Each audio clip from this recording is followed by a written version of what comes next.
Team India captain Rohit Sharma one day క్రికెట్కు good bye చెప్పబోతున్నారనేటువంటి వార్తలు social మీడియాలో వైరల్గా మారిపోయాయి. ఇంగ్లాండ్తో లార్డ్స్లో జరగబోయేటువంటి చివరి వన్డేలో అయితే రోహిత్ కెరీర్లో చివరి మ్యాచ్ అంటూ కూడా ప్రచారం జరుగుతూ ఉంది.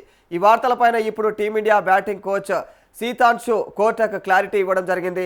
టీమిండియా స్టార్ ఓపెనర్ అయినటువంటి రోహిత్ శర్మ వన్డే ఫార్మేట్కు రిటైర్మెంట్ ప్రకటించనున్నారనేటువంటి ఊహాగానాలు అయితే జోరుగా సాగుతూ ఉన్నాయి. ఇక ఇంగ్లాండ్తో జరుగుతున్నటువంటి వన్డే సిరీస్లో అయితే తొలి 2 మ్యాచ్ల్లో రోహిత్ ఆశించిన స్థాయిలో రాణించకపోవడంతో ఈ ప్రచారానికి మరింత ఊతం లభించినట్లయింది.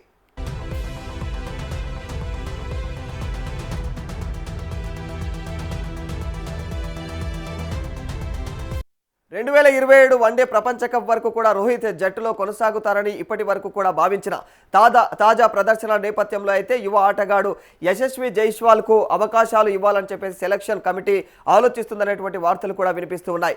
ఈ ప్రచారం పైన స్పందించినటువంటి Team India batting coach Sitanshu Kotak Rohit Sharma లాంటి దిగ్గజ ఆటగాడి పైన ఎలాంటి ఒత్తిడి లేదని స్పష్టం చేశారు.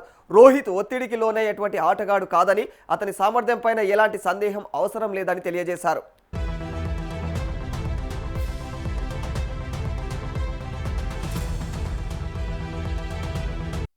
ఇంగ్లాండ్ పర్యటనలో తొలి 2 మ్యాచ్ల్లో పరుగులు చేయకపోయినా రోహిత్ భారీ ఇన్నింగ్స్ ఆడే సత్తా ఇప్పటికీ కూడా ఉందని చెప్పేసి కోటక్ అయితే విశ్వాసాన్ని వ్యక్తం చేయడం జరిగింది.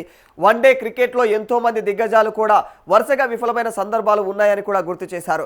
లార్డ్స్లో జరిగే తదుపరి మ్యాచ్లో రోహిత్ నుంచి ప్రత్యేకమైనటువంటి ఇన్నింగ్స్ చూడవచ్చునని కూడా కోటక్ ధీమానైతే వ్యక్తం చేయడం జరిగింది. పిచ్ పరిస్థితులు, డబుల్ బౌన్స్ కారణంగా కొన్ని షాట్లు ఆడటంలో అయితే ఇబ్బందులు ఎదురైనటువంటి సందర్భాలు కూడా ఉన్నాయని అభిప్రాయాన్ని వ్యక్తం చేశారు.